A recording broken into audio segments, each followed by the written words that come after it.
Hello everyone, welcome back to our channel Billion Education where we aim to reach and teach billion population. So guys, स्वागत है आपका अपने channel billion education पे। हाजिर है आपके सामने वन शॉट सीरीज लेके आपके 10th की पॉलिटिकल साइंस के दोस्तों। मेक श्योर करें आप इसे अपने दोस्तों में शेयर जरूर करें और चैनल को सपोर्ट करें bye liking, sharing and subscribing the channel. Young channel है लेकिन फिर भी आपके सपोर्ट की जरूरत बहुत ज़्यादा है। आगे बढ़ते हैं दोस्तों। चैप्टर का नाम हमारा social and political movements in India. Okay, introduction से हम लोग पहले शुरू करेंगे। बहुत सारे इसमें चीज़ें आएंगी दोस्तों। तो देखो, ऐसे बहुत सारे न्यूज़ हमारे इंडिया में आते रहते हैं, जैसे कि आप देखो time for action, and child marriage, तो ऐसी सारी चीज़ें आती रहती हैं दोस्तों। ठीक है, workers movement work very consciously, तो movement against child marriage has been successful to a great extent and the extent of the child marriage have reduce by 50%। Workers in this movement work very consciously. तो ऐसी सारी news देखो आप लोग। Okay, फिर ये dowry और women की कंडीशन को लेके workers from the movement against dowry also help them. Now there is a need to start a drive against malnourishment या malnutrition because poverty and malnourishment are two important problems to be taken priority. So ये देखिए, बहुत सारे हम लोग movements के बारे में इसमें पढ़ लिए। अब this new deals with the different subject, जैसे कि आप लोग देखोगे बहुत सारे इश्यूज थे ना, चाइल्ड मैरिज से लेके और यहाँ पे देखेंगे डाउरी तक का था, वुमेन एक्सप्लॉयटेशन भी था, ओल्ड एल्डरली से बहुत सारी चीज़ें थी। Okay, if different movements cooperate with each other will they be more effective. अगर हम लोग देखने जाएं कि अगर अकेले अकेले ऐसे सिर्फ इंस्टीट्यूशन, मतलब आप कुछ और प्रोटेस्ट कर रहा है, कोई चाइल्ड मैरिज के लिए कर रहा है, कोई यहाँ पे हम लोग देख रहे हैं कि सिर्फ और सिर्फ वुमेन्स के लिए कर रहा है, तो अगर हम लोग देखें वर्कर्स, हमने देखा था पढ़ा था, अगर वर्कर्स सभी के लिए काम कर रहे हैं तो उसका इफेक्टिविटी बढ़ जाता है ना दोस्तों। तो यही बात कहने वाली है कि अगर सब लोग मिलके को अगर कोई करे तो क्या बढ़ जाता है इफेक्टिविटी। जी हाँ। तो हम लास्ट चैप्टर में देखो ये सब के बारे में पढ़े थे, नेशनल पार्टीज क्या होती है, रीजनल पार्टीज क्या होती है, ये सब से रिलेटेड ना दोस्तों। Political parties compete for political power, यही हमने पढ़ा था। अब दे विन इलेक्शन, तो वो क्या करते हैं उसके बाद, and try to resolve the problem of the common man. तो हमारी जो दिक्कतें हैं वाटर इलेक्ट्रिसिटी की, वो जो दिक्कतें हैं उसको दूर करने की कोशिश करते हैं। Political parties generally adopt a comprehensive perspective. Comprehensive मतलब क्या, सभी को मिला के एक पॉलिसी बनाए जिसमें सभी का इंक्लूजन हो, सभी के बारे में कुछ ना कुछ बातें रहे, सभी के फायदे रहे, ऐसी कुछ पॉलिसी बनाते हैं। They can not concentrate on just one particular issue. तो कोई एक पर्टिकुलर, क्योंकि उनका टाइम भी नहीं है, इतने रिसोर्सेज नहीं कि सिर्फ एक कोई इशू पे वो लोग कॉन्सेंट्रेट कर पाए। For from public clinics to space research, तो ये क्लीनियस से स्पेस रिसर्च तक की उनको चीज़ें डिस्कस करनी होती हैं। They have to take into consider all matters from national perspective and take decision. National perspective मतलब जो पूरे देश के लिए इंपॉर्टेंट हो, ऐसे उनको चीज़ें लेनी पड़ती हैं और सभी के लिए उसमें कुछ ना कुछ फ़ायदा हो, तो ये चीज़ें वो लोग करते हैं। Okay, political parties are expected to have a programme for the problem of all section of society. तो वो इसमें माहिर होते हैं कि कैसे हम लोग सभी प्रॉब्लम्स को भी डील कर लें और ऐसी पॉलिसी भी बना लेंगे ताकि सबकी प्रॉब्लम को भी हम लोग सॉल्व कर पाए। ऐसी वो पॉलिसी बनाते रहते time to time, all section of society, सभी लोगों के लिए। Political parties adopt policies taking into consideration the interest of all. Farmers हो गया, जैसे कि देखिए जो हम लोग बोले लेबरर्स हो गए, ये ऐसे यहाँ पे लगेगा, बिजनेसमैन हो गया, सभी का देखिए, वुमेन हो गए, यूथ हो गया, और इसी तरह सीनियर सिटीजन, सभी के लिए वो कुछ ना कुछ करते रहते हैं दोस्तों। अब why movement and what is movement, movement क्यों जरूरी है और मूवमेंट बोलते किसको है। अब देखो, अब ये देखो ऐसे बहुत सारे वाई मूवमेंट क्यों जरूरी है, ये सब देख लेते हैं। देख, all the people in the society can not participate in political parties and contribute to social welfare. अब देखो, पॉलिटिकल पार्टीज तो सब लोग नहीं ज्वाइन कर सकते और इंटरेस्ट भी नहीं रहता है, तो वो क्या कर सकते हैं, और वो लोग अगर गवर्नमेंट में नहीं है तो सबके लिए सबकी लाइफ में डायरेक्टली वेलफेयर, उनकी भलाई के लिए काम भी नहीं कर सकते ना। Some people focus on a particular issue and pursue it. तो वो लोग में से कुछ लोग ना एक ही इशू पे, या तो विडोरी मैरिज हो गया, डाउरी हो गया, या फिर करप्शन हो गया, ऐसे एक ही इशू के ऊपर ध्यान देते हैं और वो लोग क्या करते हैं, उसी को आगे आइडिया आगे बढ़ाते रहते हैं। They organise people and try to pressurise government to resolve that issue. तो लोगों को जमा करवाते हैं वो लोग, अब बोलते हैं कि हम लोग गवर्नमेंट को प्रेशराइज करते हैं कि ये मुद्दे पे भी ध्यान दे, ये इशू पे भी गवर्नमेंट कॉन्सेंट्रेट करो और इसको ठीक से पहले रिजॉल्व कर दे। रिजॉल्व मतलब सॉल्व कर दे। They constantly follow up the issue. Follow up the issue मतलब क्या, एक दूसरे से मिलते रहते हैं और क्या हुआ अपडेट पूछते रहते हैं, जो भी लोग थे तो फॉलो अप बोलते हैं, फिर गवर्नमेंट से भी पूछते हैं कि क्या किया आपने इस मुद्दे से related, build up public opinion about it, धीरे धीरे अवेयरनेस कैंपेन करते हैं और पब्लिक में अवेयरनेस फैलाते हैं उसके बारे में, and put a pressure on political party. तो बहुत ज़्यादा प्रेशर जब गवर्नमेंट पे पड़ चुका है और बहुत ज़्यादा अवेयरनेस पड़ चुकी है तो पॉलिटिकल पार्टीज जो रहती है और गवर्नमेंट उनके ऊपर भी प्रेशर पड़ना शुरू हो जाता है। This type of organised activities called as the movement. अगर ये सब सारी चीज़ें हैं जहाँ पे कांस्टेंट फॉलो अप रहता है, वो लोग प्रेशर गवर्नमेंट के ऊपर डालते रहते हैं, ओपिनियन कोई भी इशू बनाते रहते हैं और एक साथ आके चीज़ कोई भी चीज़ प्रोटेस्ट कर रहे हैं तो उसको बोलते हैं movement. Organise activities essence of the, देखो यहाँ पे ऑर्गेनाइज्ड मतलब बहुत सही तरीके से मैनेज की गई। अनऑर्गेनाइज्ड क्या होता है, जैसे कि आप लोग मूवमेंट क्या होता है, जैसे कि आप लोग स्टूडेंट के कभी कभी मूवमेंट हो जाते हैं, अनऑर्गेनाइज्ड रहता है तो बाद में यहाँ पे बहुत सारा नुकसान हो जाता है। टेररिस्ट की जो एक्टिविटी कभी कभी जो रहती है अनऑर्गेनाइज्ड रहती है तो उनको देखो फट से शूट कर दिया जाता है, लेकिन इनकी एक्टिविटी कैसी है, टेररिस्ट से कंपेयर नहीं करिए, ऑर्गेनाइज है। कब मिलना है, कितने बजे प्रोटेस्ट करना है, कैसे करना है, फिर दिन कैसे खत्म करना है, फिर अगले दिन क्या, बहुत मैनेज तरीका रहता है। Is essence of any movement, ये उसकी जान है। पहले तो आप लोग को ऑर्गेनाइज प्लान बना के ये सब सारी चीजें की जाती हैं। Such movements are very important in democracy. ऐसा नहीं कि ये सिर्फ ऐसे ही इनके पास समय बहुत है तो कर रहे हैं, इसी से डेमोक्रेसी तैयार होती है। Different social problems come under the discussion through these movements. अब ऐसी सारी चीज़ें जहाँ समझो कभी कभी गवर्नमेंट का ध्यान नहीं गया, जैसे इन्वायरमेंट को क्लीन रखने का, फिर एनिमल्स को बचा के रखने का, क्लीनलीनेस का मुद्दा हो गया, पानी बचाने का मुद्दा, अगर समझो कहीं और बिजी है तो उनका ध्यान कौन लेके आएगा, ये मूवमेंट जो लोग कर रहे हैं वही। The government has to pay attention to such problems, उसके बाद गवर्नमेंट को ध्यान देना ही पड़ेगा। Leaders and activist to the movement provide necessary information about those issues to the government. अब ये गवर्नमेंट को कौन इंफॉर्मेशन प्रोवाइड करता है, ये सब क्या, जैसे कि आप लोग देखिए यहाँ पे नर्मदा बचाओ आंदोलन चला है, इनका नाम है मेधा पटकर। तो ये जो लीडर्स रहते हैं और एक्टिविस्ट रहते हैं, ये जो इनकी प्रॉब्लम है, इन लोगों की प्रॉब्लम है, ये लोग गवर्नमेंट तक पहुंचाते हैं।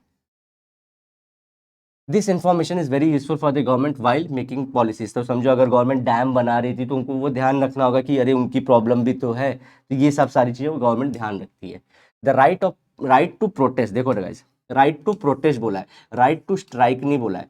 आपका ये कॉन्स्टिट्यूशनल राइट है, फंडामेंटल राइट है, आप लोग कर सकते हैं, हम सभी कर सकते हैं इस सारी को, लेकिन स्ट्राइक पे नहीं जा सकते। स्ट्राइक इलीगल एक्टिविटी है। स्ट्राइक मतलब क्या, सब बंद कर देना, रोड ब्लॉक कर देना या फिर कोई इंडस्ट्री को बंद कर देना, ऐसा नहीं होता है।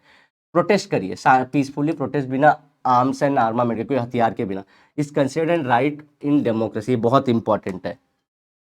ये सब आप देख लीजिए, आप लोग को इंटरेक्टिव रहेगा और समझ में भी आएगा। However this right needs to be use patiently and responsibly. देखो पेशेंटली मतलब ये टाइम लेता है, कोई भी प्रोटेस्ट तुरंत नहीं होता, साल 2 साल जितना लंबा चल जाए। और रिस्पॉन्सिबल मतलब क्या, कोई भी डिस्ट्रक्शन नहीं करना है इनको इस दौरान, गवर्नमेंट से बात करना है, गवर्नमेंट भले थोड़े देर से सुनेगी लेकिन सुनेगी जरूर। अब what is movement, a movement is collective action. Collective मतलब सब लोग मिलके करते हो, कोई एक अकेला हीरो हीरा लाल नहीं रहता इसमें।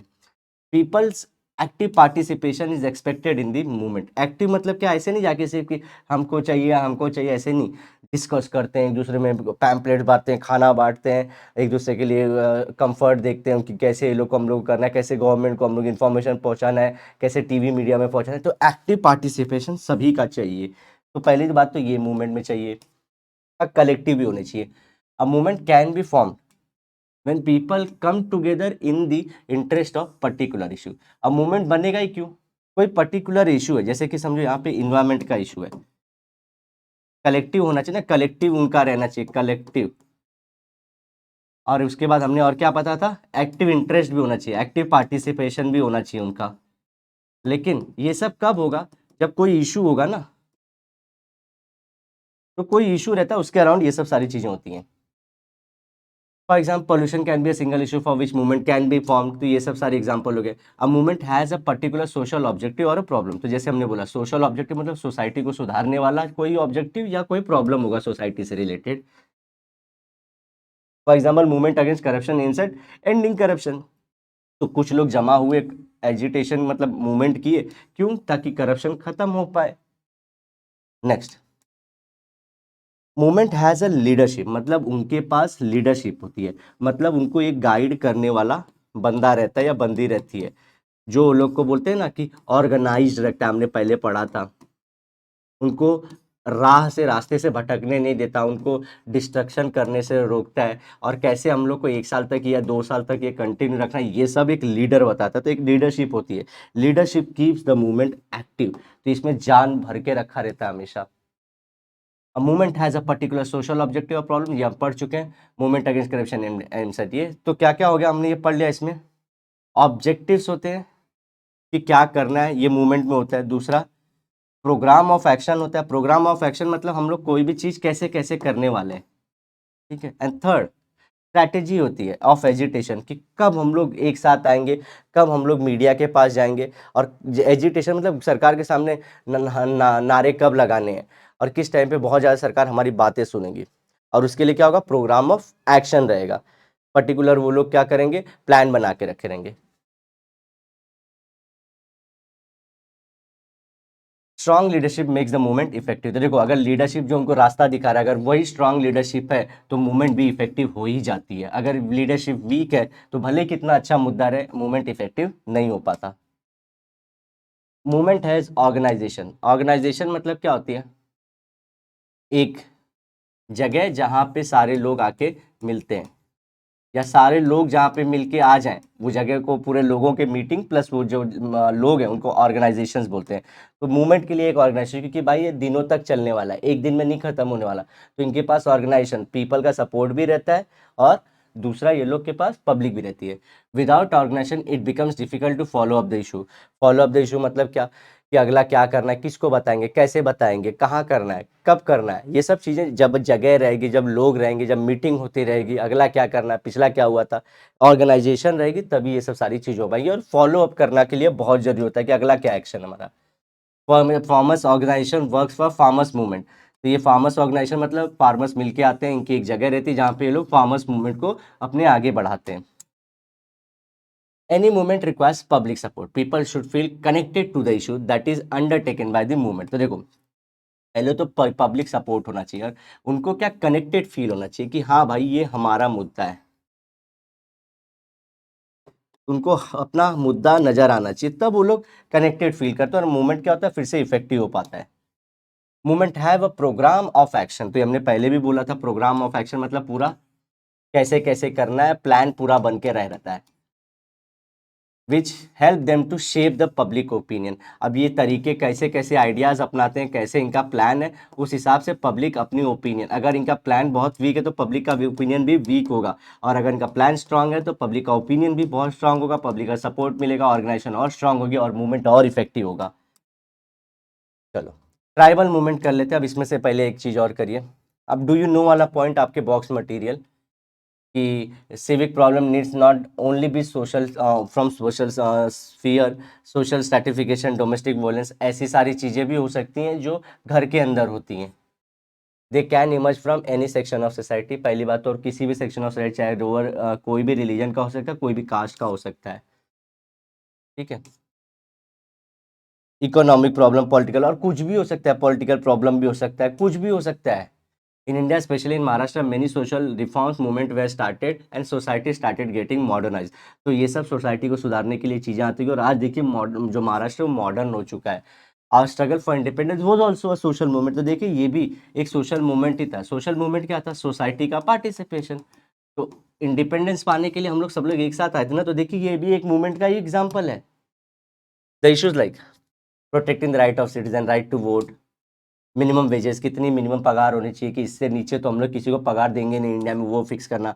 इकोनॉमिक सिक्योरिटी के भाई इतने दिन आप लोग को जॉब मिलेगा, are the focus of political and economic movement. Political and economic movement मतलब क्या होता है, पॉलिटिकल मतलब जो रहता है पॉलिसी मेकर से रिलेटेड, पॉलिसी मेकिंग से रिलेटेड, और इकोनॉमिक्स मतलब मनी मैटर।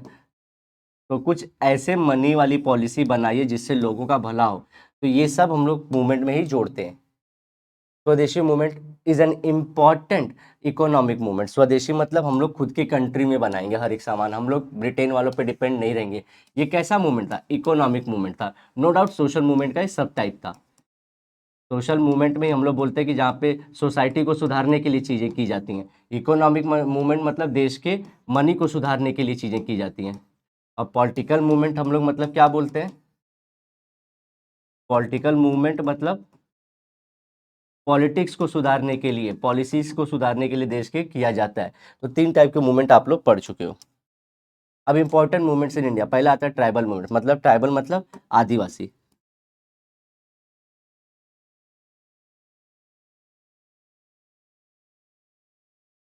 तो दोस्तों यहाँ पे एक बार कंफ्यूज मत होना, देखो ये इकोनॉमिक मूवमेंट था, ये था सोशल मूवमेंट भी हमने एक देखा था, कहाँ पे गया?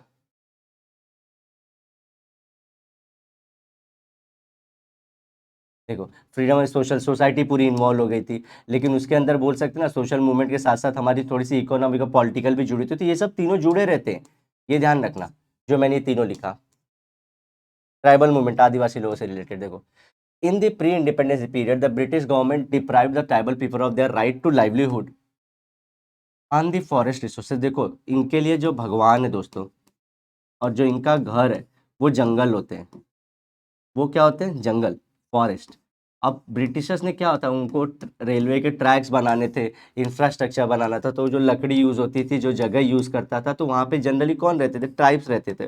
तो उनको गोली मार के, उनके ऊपर अत्याचार करके ये लोग क्या करते थे? उनको वहाँ से हटा देते थे। तो उनको पहले ही इसने राइट टू लाइफ मतलब जंगल में रहने का उनका अधिकार था, उससे किसने हटा दिया?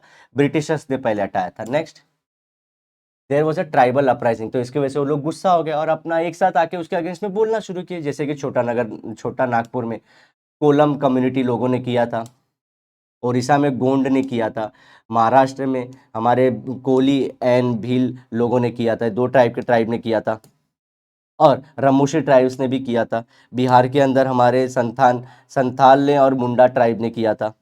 तो ऐसे लोगों ने किया। Since then tribal struggle has continued, tribals in India face several problems. तो प्री इंडिपेंडेंस थे, आज़ादी के पहले से भी था और आज़ादी के बाद भी आज वो लोग कर रहे हैं। आज़ादी के बाद भी उनके इश्यूज है, सेम प्रॉब्लम वो लोग का, राइट टू फॉरेस्ट उनका नहीं दिया जा रहा है। One major problem is they are denied right over forest. तो देखो अब क्या बोलती है, अचानक से गवर्नमेंट आ जाती है और बोलती है ये फॉरेस्ट पे आप लोग अभी नहीं, अपनी लकड़ी नहीं कट कर सकते आप लोग, ये गवर्नमेंट ने प्रोटेक्ट करके रखा है, क्योंकि ये जो फॉरेस्ट है, गवर्नमेंट भी सही है ना कि ये जो फॉरेस्ट है ये बहुत इंपॉर्टेंट है इन्वायरमेंट के लिए, लेकिन दोस्तों उनका वही है, वो तो बहुत पहले से ही बचा रहे थे। ये तो कुछ लालची ग्रीडी लोग हैं जो वहाँ पे ऑक्यूपाई करके बैठे हैं, और या तो वो जगह को छीनना चाह रहे हैं कोल माइंस मिनरल्स निकालने के लिए। तो पहली बात तो उनको समझ में ही नहीं आता लोगों की, उनका घर है, उनका गॉड है वहाँ पे वो फॉरेस्ट में। ठीक है।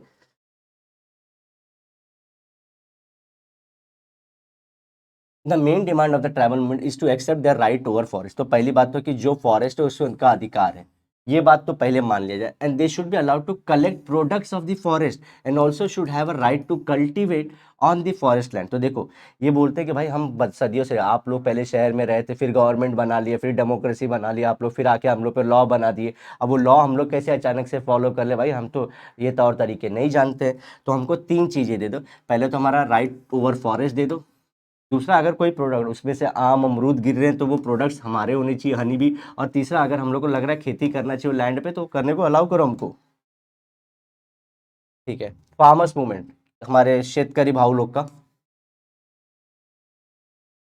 Farmers movement in India is an important movement. देखो क्योंकि बहुत 50% पॉपुलेशन हमारी ये करती है।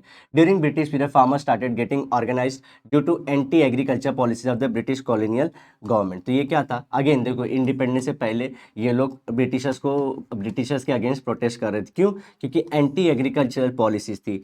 जैसे कि ये लोग बार बार बोलते थे इंडिगो डाई ग्रो करो, इंडिगो, क्योंकि उनको उनके कपड़े को कलर करने के लिए चाहिए रहता था, लेकिन इंडिगो डाई से क्या होती थी? सॉइल की फर्टिलिटी कम हो जाती थी। दूसरा उनको जो ईटिंग फूड ग्रेन्स थे वो प्रोडक्शन नहीं कर पाते थे, और इससे वैसे ये लोग नहीं करना चाहते थे। प्लस जो ये लोग उगाते भी तो इरिगेशन नहीं देते थे, इलेक्ट्रिसिटी नहीं प्रोवाइड कर रहे थे, और उनके ऊपर दुगुना तिगुना लगाम लगाए जा रहे थे, लगान लगाए। तो ये सब बहुत बेकार पॉलिसीज थी ब्रिटेन वालों की। You must be aware of the farmers movement इन बरदोली। बरदोली में जिसने हमारे द ग्रेट अरे द ग्रेट सरदार वल्लभ भाई पटेल ने मूवमेंट स्टार्ट कराया था। चंपारण में जो गांधी जी गए थे, and the movement against the revenue collection revenue collection जो लगान से रिलेटेड ये सब मूवमेंट जो इंडिया में होते ये सब इंपॉर्टेंट थे जो उस टाइम पे किए गए थे। The farmers movement were inspired by the thoughts of कौन कौन से देखो तो महात्मा फुले ने उनको इंस्पायर किया था कि कैसे अपना अपने को बचाना है। जस्टिस राणा ने, महात्मा गांधी जी, ये लोग कैसे, क्योंकि ये लोग सिर्फ फार्मर्स के बारे में, उस टाइम पे मेजर एक्टिविटी फार्मिंग थी हमारी, तो उससे रिलेटेड ये लोग लिखते पढ़ते रहते थे, तो लोग इनके आइडिया से इंस्पायर होते थे। Due to some reforms in agriculture, देखो टेनेंसी लॉ, जैसे कि अगर आप किसी और के खेत में खेती कर रहे हो तो आप वर्कर हो, तो आप टेनेंट हो, भाड़े के लिए कुछ सालों के लिए आपने लिया है, तो टेनेंसी लॉ में कुछ मॉडिफिकेशन किया। Law relating to tilling of the land, tilling मतलब ये जुताई होती है ना, अगर अनडुलेटिंग है, टेढ़ा मेढ़ा, तो उसको सीधा करना, फिर ऐसे उसकी प्लॉइंग करना, तो लॉ ये सब अलाउड नहीं था, तो इससे रिलेटेड कुछ लॉज बनाए, चेंजेस का है। And the farmers movement slowed down, तो इसमें दोनों दो तीन चीज़ों में ऐसे किए गए और जिसकी वजह से क्या हुआ, फार्मर्स उतने ज़्यादा वायलेंट नहीं थे, प्लस उतना ज़्यादा मूवमेंट नहीं कर रहे थे क्योंकि उनकी मांगे पूरी की जा रही थी। After green revolution, green revolution क्या था कि इंडिया में हम लोग अच्छी क्वालिटी की सीड लाने लगे, हम लोग इरिगेशन की फैसिलिटी देने लगे, और साथ ही साथ हम लोग जो थे फर्टिलाइज़र देना शुरू किए। तो इंडिया में क्या किया हमने, लाल बहादुर शास्त्री जी के टाइम पे प्राइम मिनिस्टर जब थे, तो इंडिया में अचानक से एग्रीकल्चर का बूम करवा दिया। अब हमारे पास खाने के लिए बहुत सारी चीज़ें थी, क्योंकि ये एग्रीकल्चर ग्रीन होती है, इसलिए इसको क्या बोला, green revolution. Farmers movement became more active and effective, क्या हुआ कि ये जो सारी चीज़ें थी गवर्नमेंट ने कुछ जोन में ही दी, जैसे पंजाब में दिया, हरियाणा में दिया, और यूपी के कुछ रिच जगहों पे दिया, प्लस राजस्थान के कुछ रिच जगहों पे दिया। बाकी जो गरीब इलाके थे, पुअर स्टेट्स थे, पुअर प्लेसेस थे, वहाँ के फार्मर्स को नहीं दे पाए। अब ये क्या होगा, ये लोग गवर्नमेंट का स्कीम यूज़ करके और रिच हो गए और ये बेचारों को कुछ फ़ायदा नहीं हुआ, तो ये रिच और पुअर के बीच में डिवाइड बढ़ गया और ये लोग अमीर और अमीर हो गया, गरीब और गरीब हो गया। तो इससे क्या हुआ, लोगों में डिससेटिस्फैक्शन, कह रही है सरकार तुमने लाया भी तो सिर्फ अमीर लोगों को फायदा कराया और अपना प्रोडक्शन बढ़ा लिया, हमको तो कुछ हेल्प भी नहीं किया, हमको तो आपने पूछा भी नहीं, हम आज़ादी के लिए लड़े थे। तो इसलिए क्या होगा, फिर से वो जो एजिटेशन था स्टार्ट हो गया movement. Though the Green Revolution aimed at increasing agriculture production and achieving self-sufficiency in food grains, it did not benefit poor farmers. तो दो चीज़ था, ग्रीन रिवोल्यूशन क्या करना चाहता है, इंडिया को प्रोडक्शन बहुत ज़्यादा बढ़ाना चाहता है ताकि हम पूरी जनता को अपने खिला पाएँ, और सेल्फ सफिशिएंसी मतलब हमको दूसरे कंट्रीज़ पर डिपेंड ना होना पड़े हमारे इंपोर्ट्स के लिए, हम जब चाहें उतना ज़्यादा उगा सकते हैं, बेच सकते हैं, खा सकते हैं। तो ये था, लेकिन इससे क्या हो, पुअर फार्मर को बेनिफिट नहीं मिला। वो तो मैंने बता दिया आप लोगों को, क्योंकि उनके पुअर फार्मर के खेत छोटे हैं, उनके घरों तक इरीगेशन, नहर वेयर कैसे पहुँचाएगी सरकार। The farmers were now divided into rich farmers and poor farmers, तो इसमें दो टाइप से लोग बच गए बेचारे। And dissatisfaction among them farmers led to the beginning of farmers movement, तो फार्मर्स मूवमेंट स्टार्ट हुआ। Appropriate price for agriculture products, agriculture should be treated as an industry. मतलब क्या, आप जो मालूम है ना, जैसे कि गांव में जो हमारे वीट है, राइस है, टोमेटो है, इनका रेट जो मंडी में लेके जाते हैं मार्केट में, उसको रेट एकदम बेकार रहता है। समझो इधर 2 रुपये में बेचते हैं और हमारी मुंबई में आते आते 50 रुपये का हो जाता है। तो इधर जब फार्मर बेचा है तो बहुत चीप रेट होता है, और हमारी अर्बन एरियाज में बहुत महंगा दिखता है हम लोग को। तो ये जो रेट डिफरेंस है उसको ठीक करो। दूसरा, agriculture should be treated as industry, तो इसको ऐसे मत देखो कि देश ने चला रहे हैं तो चला रहे हैं। अरे भाई, इसको देखो कि ये बहुत सारे हमारे लोगों को जॉब दे सकता है। जैसे कि आप देखो, इतनी सारी इंडस्ट्री जो है वो एग्रीकल्चर बना सकता है, इसलिए एग्रीकल्चर को खुद इंडस्ट्री देखो आप लोग। Recommendation of Swaminathan commission should be accepted, तो इन्होंने देखो ये स्वामीनाथन है, इनके इन्होंने रिकमेंडेशन दिया था कि इंडिया में एग्रीकल्चर, बहुत बड़े बड़े रिकमेंडेशन थे। आज तक गाइज, ये हम लोग के आज से 40-50 साल हो गए, इनके रिकमेंडेशन को फॉलो नहीं किया जा रहा है कम्प्लीटली। इन्होंने एग्रीकल्चर प्राइस, प्रोडक्शन सब कैसे ठीक किया जा सकता है पूरे इंडिया के फार्मर्स के लिए, उन्होंने ये थियरी दी थी, लेकिन कोई भी गवर्नमेंट रेडी नहीं है। Debit relief, debt relief, debt relief मतलब जो इन्होंने लोन लिया ना, उसमें कुछ ना कुछ थोड़ा सा रिलैक्स करिए ताकि ये बेचारा सुसाइड ना करे और लोन के अंदर दब ना जाए। या तो डेट कैंसलेशन करा दो, मतलब अगर समझो एकदम बेकार कंडीशन है कि सच में नहीं भर सकता, तो उसका डेट कैंसिल कर दो, जो आप लोग इलेक्शन के टाइम पे करते ही हो। And national policy for agriculture, मतलब पूरे देश के लिए एक बड़ी पॉलिसी बनाओ यार दोस्तों, गवर्नमेंट, जिससे हमारे फार्मर्स का भला हो, जहाँ पे 50% हमारे लोग इन्वॉल्व हैं और वो अपने ही कंट्री के लोग हैं। अगर वो खाना ना उगाए तो पूरी इंडिया तबाह हो जाएगी, बाहर से इम्पोर्ट करना पड़ जाएगा। ओके,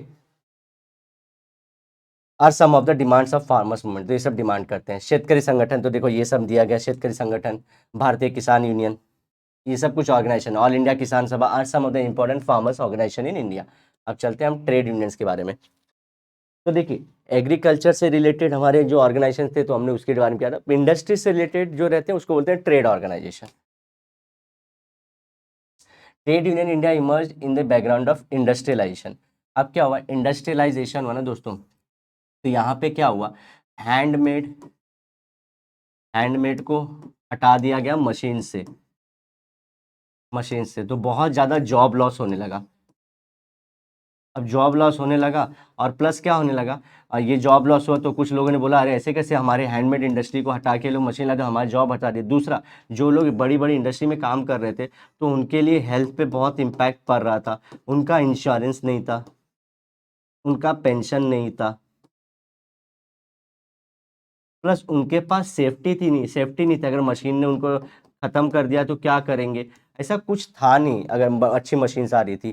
तो यहीं पे जो ऐसे लोग थे जिनका जॉब लॉस हुआ, जिनको इससे दिक्कत थी, वो लोग ने अपना मिलकर ग्रुप बनाया और उसी को बोला हम लोग ने ट्रेड यूनियन।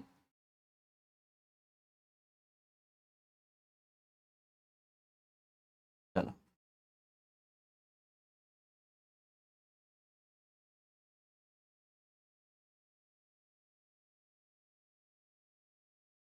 टेक्सटाइल इंडस्ट्री देखो, पहले स्टार्टिंग में textile industry and railway company started in India in the later half of 19th century. तो ये लेटर हाफ 19 से मतलब 1850 के बाद, सॉरी, 1850 के बाद स्टार्ट हुई। टेक्सटाइल मतलब कपड़े बनाने वाली, रेलवे मतलब क्योंकि आप लोगों को मालूम है कि इसी टाइम पे डलहौजी ने सब रेलवे बनाया था और इंडिया में पीजेंट, अरे हमारा वो हुआ था, म्यूटिनी हुई थी, सेपॉय म्यूटिनी, मतलब वो फर्स्ट वॉर ऑफ इंडिपेंडेंस 1857 में होता, तो ये लोग रेलवे बना रहे थे। तो पहले दो ही इंडस्ट्रीज थी स्टार्टिंग में।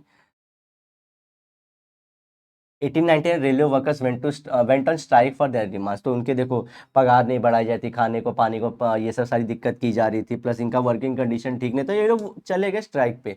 However the first organisation for resolving the issue of workers was established in 1920। लेकिन 1899 में स्ट्राइक पे गए, लेकिन जो पहला ऑर्गेनाइजेशन जो किसी भी हमारे जो वर्कर्स के लिए कोई इशू को सॉल्व करवाता था, उनके मुद्दों को उठाता था, वो बना हमारे 1920 में। This organisation known as All India Trade Union Congress. तो देखो, आई टुक, ठीक है, ये पहला ऑर्गेनाइजेशन था जो किसी का लिए भी आवाज उठाता था वर्कर्स के लिए। In the beginning of 19th century industries like textile mills and railway company were started in the India. तो 19 सेंचुरी बोल रहा है, 19 इंडस्ट्री लाइक टेक्सटाइल मिल्स वे स्टार्टेड इन इंडिया। ठीक है, आगे देखते हैं। Trade union movement in India has the background of industrialisation. तो ये तो हमने पहले स्लाइड में देख लिया था कि इंडस्ट्रियलाइजेशन हुआ, तो वहीं पे हम लोग देखे कि कुछ लोग यहाँ पे जिनको नुकसान था वो ट्रेड यूनियन बनाया, और वो किससे लार्जली, वो कौन सी इंडस्ट्री से परेशान थे, रेलवे और टेक्सटाइल वाले से। इन द पोस्ट इंडिया मतलब आज़ादी के बाद की बात करें, the union started working more effectively. अब ये लोग क्या हो गए, अब इंडिया आज़ाद हो चुकी थी, तो इंडिया क्या हो रही थी, और ग्रो कर रही थी, और इंडस्ट्रीज, पहले दो टाइप की इंडस्ट्री थी, रेलवे और टेक्सटाइल, अब अलग अलग इंडस्ट्री आने लगी, जैसे कार इंडस्ट्रीज बने, स्टील इंडस्ट्री, आयरन इंडस्ट्री आ गई, हमारी कोल इंडस्ट्री आ गई, इलेक्ट्रिक इंडस्ट्री आ गई। तो ये सब आए, तो ये लोग और ऑर्गेनाइज और बेहतरीन काम करना शुरू कर दिए। 1960 70 trade union movement organise several agitation, क्योंकि उस टाइम पे इंडिया एक तो बेचारी खा भी नहीं पा रही थी, प्लस इंडस्ट्री बन भी रही थी और दिक्कत भी चालू थी, तो हर तरह की दिक्कत चालू थी, तो बहुत एजिटेशन हुए, बहुत लोग प्रोटेस्ट किए। But from 1980s trade union movement started getting disintegrated, मतलब ये लोग दूर होते गए। अभी इनको मतलब थोड़े ये 20-30 साल में परेशानी थी, लेकिन अब गवर्नमेंट थोड़ी थोड़ी इनकी समस्याओं को ठीक करने लगी, और साथ ही साथ इनका भी इंटरेस्ट कम होने लगा कि अरे यार हमारा सुन ही नहीं रहे, काम पे जाते हैं, चुप मार के पगार लेते हैं। Globalisation has affected the trade union movement to a great extent. अब क्या होता है, ये लोग क्या होता है, कंपेयर करते हैं कि जर्मनी की ट्रेड यूनियन कितनी स्ट्रांग है, ट्रेड यूनियन कितनी स्ट्रांग है, मतलब क्या वहाँ जो वर्कर्स हैं वो कंपनी से ज़्यादा बड़े हैं। कंपनी अगर ज़्यादा गलत करती जाएगी वर्कर से, तो कंपनी को जर्मनी की गवर्नमेंट बंद कर देती है। तो हम लोग, हमारी इंडिया को भी जर्मनी से सीखना चाहिए दोस्तों। तो ये लोग ग्लोबलाइजेशन बाहर की कंट्री से भी सीखना शुरू किए कि उनके यहाँ पे ट्रेड यूनियन कैसे है, वो लोग कैसे फंक्शन करते हैं, वो लोग नेट कैसे यूज़ करते हैं, वो लोग मोबाइल का क्या यूज़ करते हैं, वो लोग गवर्नमेंट को कैसे मनवाते हैं, वहाँ पे वर्कर्स का क्या प्रोटेक्शन है, वहाँ पे इंडस्ट्री फिर भी क्यों इतनी ज़्यादा फल फूल रही है, ये सब सारी चीज़ें करने लगे, वो लोग समझने लगे। ग्लोबलाइजेशन ने बहुत इंपैक्ट किया। India workers are facing different problems, हमारे इंडिया में बहुत सारे, जैसे कि अनस्टेबल एम्प्लॉयमेंट कंडीशन, मतलब कि कभी भी जॉब लॉस हो सकते हैं। कॉन्ट्रैक्ट लेबर मतलब आपको सिर्फ 6 महीने के लिए जॉब पे रखा जा रहा है, उसके बाद का हमको खुद नहीं पता। फाइनेंशियल इनसिक्योरिटी मतलब आपकी पगार कभी भी हाफ कर दी जा सकती है। लॉकडाउन में सबने देखा था, कुछ भी किसी को रोकने वाला, भला करने वाला नहीं था, सबकी सेविंग खराब हुई थी। Absence of legal protection for workers, legal protection है गाइस, लेकिन क्या है वो इफेक्टिव नहीं है कि अगर वर्कर्स का कोई एक्सप्लॉइटेशन कर रहा है तो सीधा गया और इंडस्ट्री वाले की एकदम वाट लग जाती कि अरे ये बंदा तो चला गया यार, ये हमारी इंडस्ट्री बंद ना करो, ऐसा कुछ डर नहीं है। भले वो कितना भी खराब किया गया है वो वर्कर के साथ, तो ऐसा कोई लॉ नहीं है जो इसको इफेक्टिव कर सके। अनलिमिटेड वर्किंग आवर्स तो आप लोग के इंडिया में हमारी चलता है, ILO इंटरनेशनल लेबर ऑर्गेनाइजेशन बोलता है 8 घंटा ही काम करना है, जबकि हमारे इंडिया में तो एक कल्चर चलता है, हम लोग क्या बोलते हैं उसके, एक्स्ट्रा टाइम करते हैं हम लोग, तो उसका पगार थोड़ा सा बढ़ के मिलता है। तो हमारे इंडिया में 8 घंटे से ज़्यादा जॉब करते हैं तो बहुत ज़्यादा काम करवाते हैं, कभी कभी तो ओवर टाइम बोलते हैं इसको, ओवर टाइम का, लेकिन कहीं कहीं पे ओवर टाइम कराते हैं और ओवर टाइम का सैलरी भी नहीं देते, तो ये भी दिक्कत है। Insecurity at the work place, insecurity at work place मतलब क्या, लड़कियां सेफ नहीं है, कुछ लड़के भी सेफ नहीं है दोस्तों, ठीक है, तो इनसिक्योरिटी है, क्या कोई कब क्या कर देगा पता नहीं है।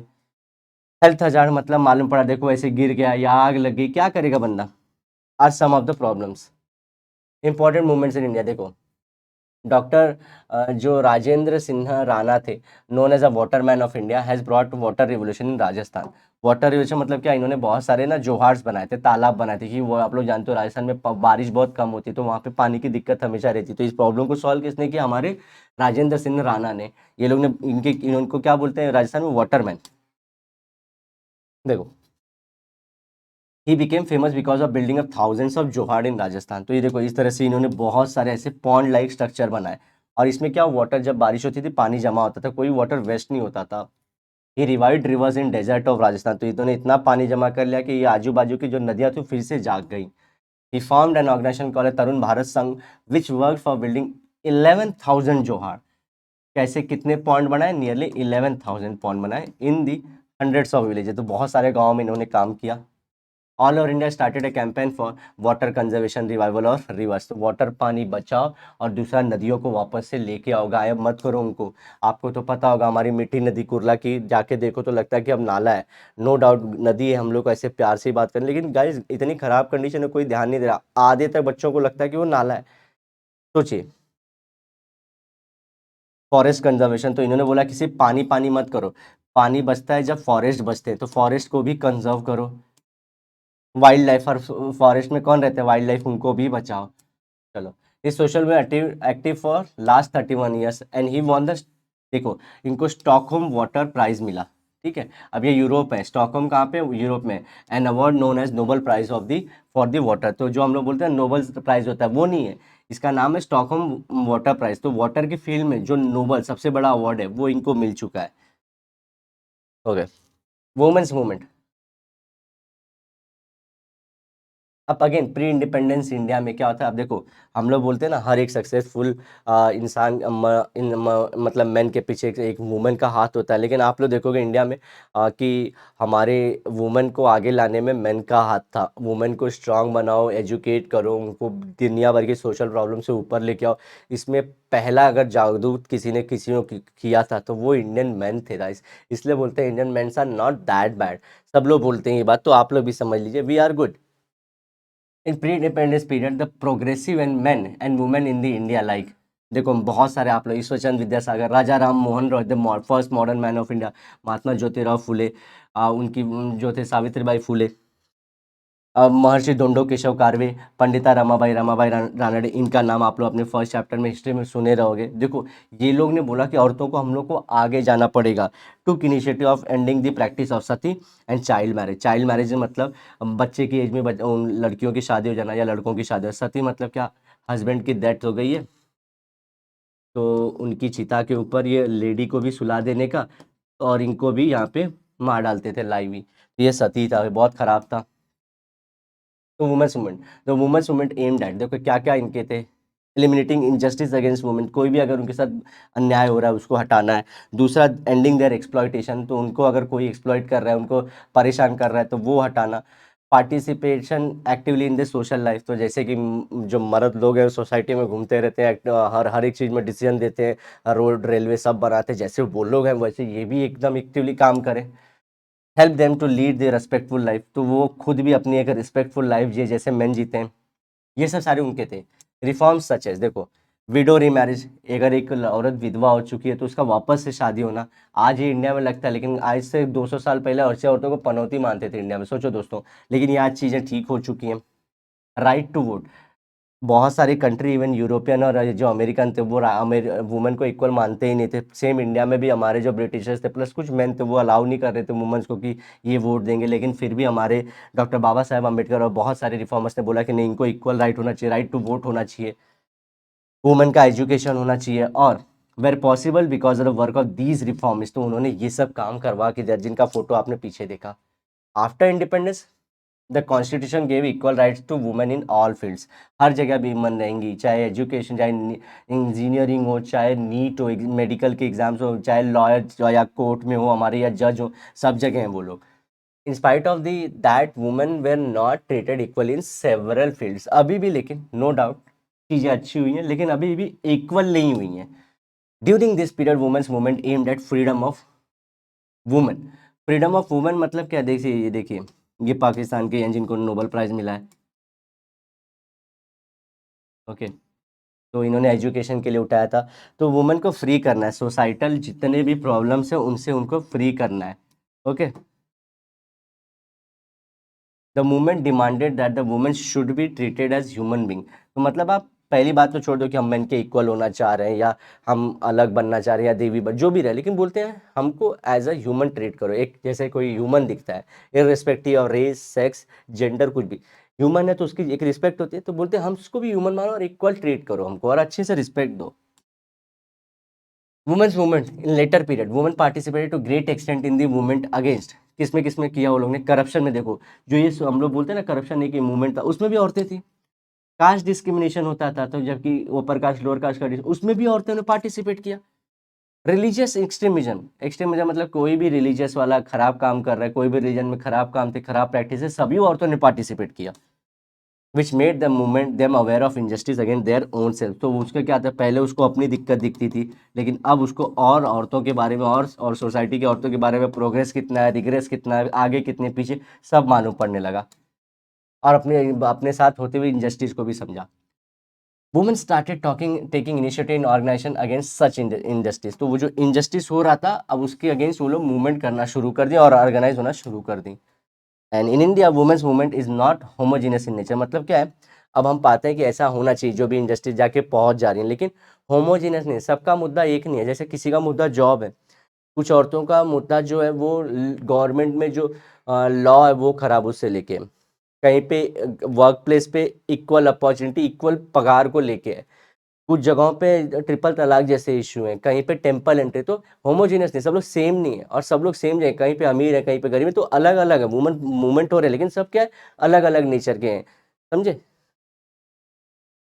Our women's movement at various levels are taking up the issues like women's health. तो देखिए ये वुमेन वाले क्या क्या कर रहे हैं, हम बोले कि कैसे हमारे इंडिया लेवल के जो इशू थे जैसे करप्शन और कास्ट डिस्क्रिमिनेशन उसमें पार्टिसिपेट करते, अब वुमेन कौन कौन से वुमेन के इशू उठा रहे, जैसे वुमेन की हेल्थ हो गई, सोशल सिक्योरिटी, दूसरा फाइनेंशियल इंडिपेंडेंस, अपना खुद का जॉब बिजनेस खोल पाए, इंपावरमेंट क्या होती है, तो बार बार कहता हूँ, देखो वुमेन की पावर यहाँ तक है लेकिन वो फील यहाँ तक करी तो उसको यहाँ तक पहुँचाओ।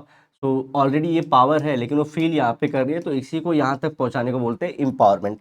तो सबको अलर्ट कराना। Today women's movement face the challenges of equal education. अभी भी औरतों को इक्वल एजुकेशन नहीं होता, घर पे रहना पड़ता है, छोटा भाई बड़ा भाई है तो वो जाएंगे, तो equal education for women and giving women a status and prestige as human being. तो हम भले बोल रहे हैं, वो डिमांड कर रही है कि हमको ह्यूमन जैसा ट्रीट करो, लेकिन अभी भी मिला नहीं है। इन्वायरमेंट मूवमेंट देख लेते हैं। We are aware that environment degradation is serious problem at national and international. तो हमारे देश में भी और बाहर के देशों में भी दोस्तों जो इन्वायरमेंट है वो डिग्रेड हो रहा है, खराब होते जा रहा है, ये सभी को पता है, इतनी बातें तो ठीक है। And international level several movements are working to stop the deterioration of environment. तो ये तो पूरे वर्ल्ड में सबको मालूम पड़ गया क्योंकि वहाँ पे उनका पहला जैसे ब्लैक डे हो चुका था लंदन में, तो वो लोग बहुत पहले से इसमें एक्टिव हैं। इंडिया तो ग्रीन नेशन था पहले, तो हम लोग को अब धीरे धीरे मालूम पड़ रहा है इसके बारे में। We see a significant international cooperation in this field. तो हम लोग क्या होता है, क्योंकि हमसे पहले से कर रहे हैं, उनकी दिक्कत पहले थी, उनकी जानकारी भी ज़्यादा है, तो हम पाते हैं कि अगर इंडिया में कोई प्रोटेस्ट हो रहा है तो वो क्या करते हैं, हमको सपोर्ट कर पाते हैं। In India many movements are working on different aspect, जैसे कि कुछ काम कर रहे हैं सेव द टाइगर, फिर चिपको मूवमेंट पेड़ बचाने के लिए, फिर नौदन्य ग्रुप कर रहे हैं जो बर्ड्स एंड उससे रिलेटेड जो इन्वायरमेंट है उसको बचा रहे हैं अपनी सोसाइटी के अराउंड। तो ऐसे the environment movements are taking up the issues like, देखो तो ये मूवमेंट किस कौन कौन से इशू डील कर रहे हैं। प्रोटेक्शन ऑफ बायोडाइवर्सिटी, बायोडाइवर्सिटी मतलब क्या, नेचर में जो वैरायटी है, प्लांट्स एनिमल की जितनी भी वैरायटी है उसको बचा के रखना है। Protecting the different sources of water, जैसे कि अगर समझो ग्लेशियर है, ग्लेशियर से पानी आ रहा है, वाटरफॉल से आ रहा है, रेन वाटर है, देखो ये सब कहीं से भी अगर वाटर आता है, उस डिफरेंट सोर्सेज को बचाओ। प्रोटेक्शन ऑफ फॉरेस्ट, और फॉरेस्ट को भी बचाना है। ग्रीन बेल्ट, जितना ज़्यादा जो रास्ते हैं उसके अराउंड ग्रीन करते हो, सब कुछ ग्रीन बनाते हो, जितना ज़्यादा ग्रीन कर सकते हो। पॉल्यूशन ऑफ रिवर्स, तो रिवर्स से रिलेटेड एक और पॉइंट, सोर्सेज ऑफ रिवर को, वाटर को बचाना है। और दूसरा हम लोग क्या करना है, पॉल्यूशन ऑफ रिवर, जो कचरा फेंक रहे हैं उसको रोकना है हमको।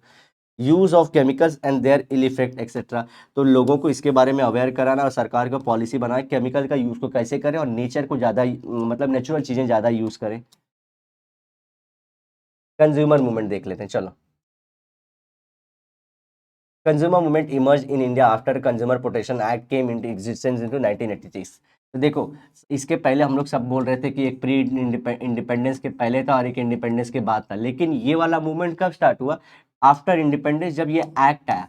कौन सा, हमारा कंज्यूमर प्रोटेक्शन एक्ट है। इसके बाद कंज्यूमर कौन होते हैं, जो हम लोग सामान खरीदते हैं दोस्तों, हम लोग मार्केट से सामान खरीदने वाले हर लोग कंज्यूमर है। समझो आप टीवी खरीद रहे हो तो अभी कंज्यूमर हो। आप यहाँ से समझो अगर नेट पे से कुछ सामान मंगा रहे हो, फ्लिपकार्ट के या कुछ भी, आप कंज्यूमर हो। आप मेरे वीडियो का कोर्स अगर समझो या किसी की वीडियो का कोर्स देख रहे हो या खरीद रहे हो, आप कंज्यूमर हो। तो इनके लिए एक राइट आया, ठीक है, कंज्यूमर प्रोटेक्शन एक्ट आया इनको बचाने के लिए।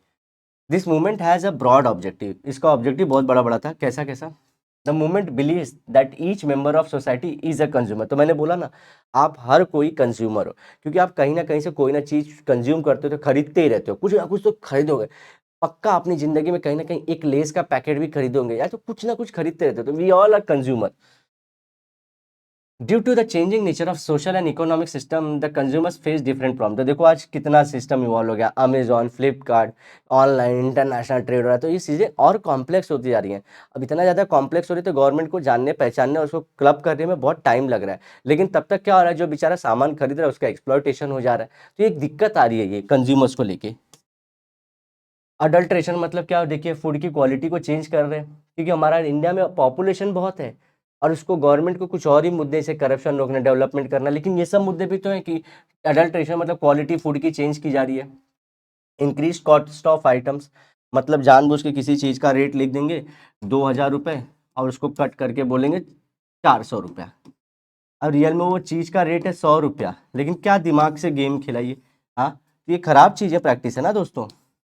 अब ये भी हो रहा है, तो अडल्ट्रेशन मतलब मिलावट या तो खराब करना, फूड की क्वालिटी चेंज करना। Frauds in weight and measure, तो वेट एंड मेजर गलत गलत है, ठीक है, ये सब सारी चीज़ें हो रही हैं।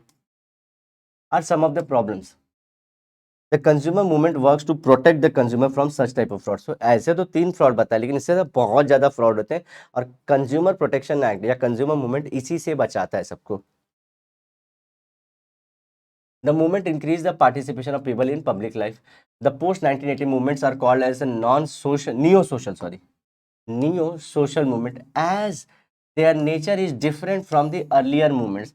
Neo movement मतलब क्या, नया, neo मतलब नया movement, नया मूवमेंट है ये। क्यों, क्योंकि पहले वाले थे तो वो तो या तो एग्रीकल्चर से रिलेटेड थे या फिर इकोनॉमिक्स से रिलेटेड या मूवमेंट से रिलेटेड या नेचर से रिलेटेड। लेकिन क्योंकि वर्ल्ड अब इंडस्ट्रियलाइज्ड हो चुका था, सामान बहुत खरीद रहा था, तो उसमें जो दिक्कत है, न्यू पूरे वर्ल्ड, जो पूरा वर्ल्ड न्यू आया, उसकी प्रॉब्लम के लिए मूवमेंट हुआ। तो that's why it is called as a new movement. These movements are issue based, it means they try to organise the issue based mass movement. Issue based मतलब समझो Maggi का issue आया था कि उसमें अजीनोमोटो बहुत ज़्यादा, उसके ऊपर मूवमेंट हो गया। फिर एक आता है कि अरे फ्लिपकार्ट के ऊपर आईफोन के बजाय वो दे रहे हैं, जो ब्रिक रहता है वो डाल के दे रहे हैं। तो कोई ना कोई इशू के ऊपर मूवमेंट हो जाएगा इसमें। ये इशू के ऊपर डिपेंड है, और इशू किसका है, कंज्यूमर्स का इशू है। अभी नेक्स्ट चैप्टर मतलब हम लोग ये सब सारी चीज़ें कर चुके हैं दोस्तों। आई होप आपको सारी चीज़ें, आपको मालूम है इसमें अवेयरनेस भी फैलाए थे कंज्यूमर में, जागो ग्राहक जागो, कितना सक्सेसफुल कैंपेन था, जिसने भी आईएएस ने बना था कितना सही तरीके से बताया, सबकी जबान पे था जागो ग्राहक जागो। तो ये हमारा पूरा पॉलिटिकल साइंस का सीरीज़ खत्म होता है दोस्तों, हिस्ट्री खत्म है, ज्योग्राफी खत्म है और धीरे-धीरे हम लोग साइंस 1, साइंस 2 का भी स्टार्ट कर चुके हैं। ये ट्रिग्नोमेट्री और ये भी स्टार्ट कर दिए, तो हम लोग करेंगे कि मेक श्योर करेंगे कि आपके बोर्ड एग्ज़ाम से पहले सारी चीज़ें खत्म हो जाए, इवन आपके राइटिंग स्किल्स रिलेटेड चीज़ें भी। तो आप लोग प्लीज़ चैनल को सब्सक्राइब करिए, इसे अपने दोस्तों में शेयर करिए, लेट्स मेक इट मौज और ये मौज को आगे बढ़ाते हैं। मिलते हैं नेक्स्ट लेक्चर में, till then bye bye, have a great and nice day, sayonara, लेकिन वादे के साथ ज़रूर मिलेंगे दोबारा दोस्तों, बाय।